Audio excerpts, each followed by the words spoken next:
Digby Fridays. Hey, Sam, when are you inviting Digby next? I love your discussions with her. I bet my Majority Report subscription for 2 years that she will support your take on Ukraine, give the State Department tips on how to lie even better. Digby is coming on, I don't know, I'll probably have her on this Friday, but I get the sense that your assessment.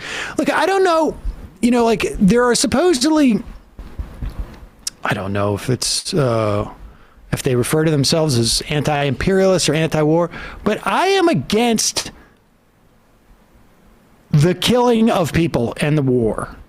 And as far as I know, no one has refuted the fact that Russia has built and amassed over 100,000 troops on the border of Ukraine. Now, I don't know what their intentions are. It seems a little weird, unless they're afraid of Ukraine invading Russia, which I also think would be a little weird to assume. But there's now reportedly 130,000 troops. Maybe there isn't.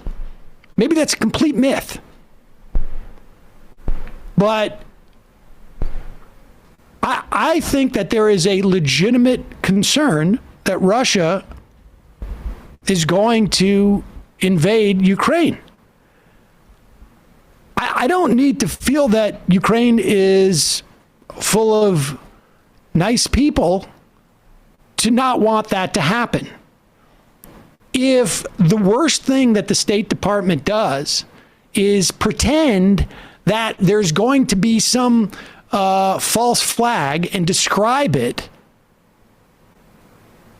and that prevents a war. But, I don't think people understand what the leverage situation is here. Seems to me that Russia has most of the leverage at this point. There doesn't seem to be a huge willingness to admit Ukraine into NATO, at least by the partners of NATO. Or it would have happened by now. There was a commitment made by George Bush that they would come in, and it created certain expectations, and there's certainly, without a doubt, people who want to admit Ukraine into NATO. Personally, I think we should start kicking everybody out of NATO and begin to wind it down. But doesn't the fact that the idea that Ukraine will be admitted into NATO, and like the fact that it's not going to happen, doesn't that give the United States more leverage? Or no, wait, actually, no, it's the opposite. No, Russia wants a commitment that Ukraine will never be invited into NATO. Yeah. And I mean, personally, like I say, I would prefer there to be no NATO. But it's unlikely that NATO is going to say, okay, Russia, you can dictate who we allow in there, even if we don't want Ukraine, because they don't want to set that precedent.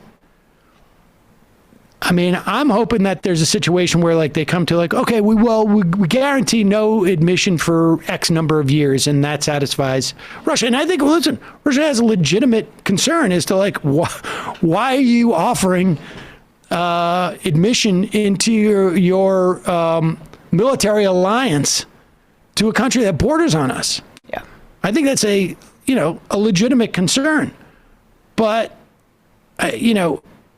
I just think the stupidity that, or disingenuousness, people dying at the hands of Russian missiles or gunfire is not better or worse than them dying at the hands of American. No. It's not.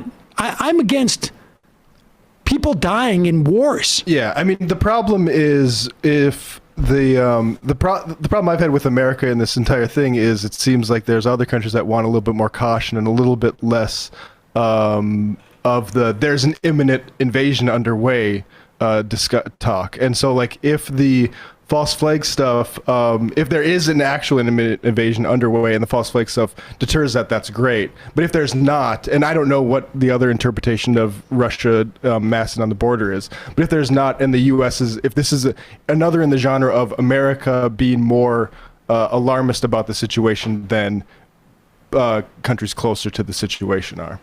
I mean, is there a sense that that the U.S. is more alarmist about it than Ukraine or than the European countries that are in NATO? I think so. Lithuania? I mean, I think France and Germany, I think so.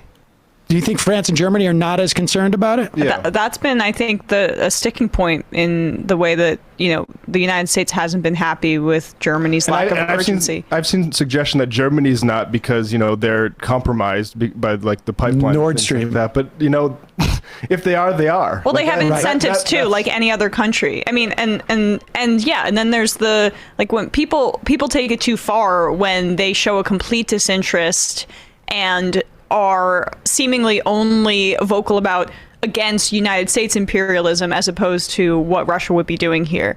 I mean, we're obviously against any invasion. It's just about tamping down alarmism or United States propaganda that wouldn't be directly resulting in de-escalating a potential conflict. The fascinating thing to me, too, is that for all of the blame that supposed Russiagate gets for this, it is the Republicans who have been pushing in the Senate sanctions before preemptive sanctions. Yeah. I mean, I don't think it's unreasonable to say we're going to have sanctions that are conditioned, and what those sanctions are. I think I probably would have a disagreement as to what's in the Senate at the moment.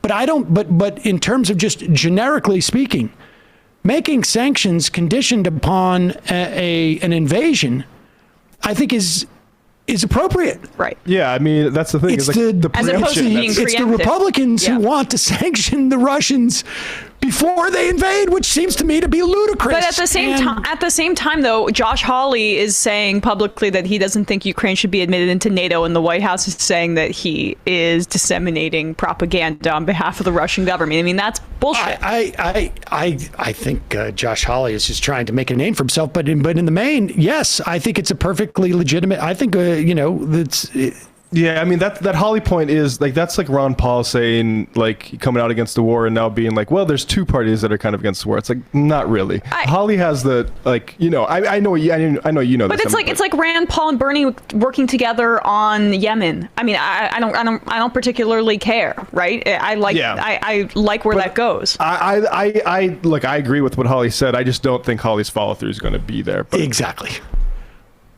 The idea of it, I think, has merit. I don't necessarily trust the messenger, but that's irrelevant.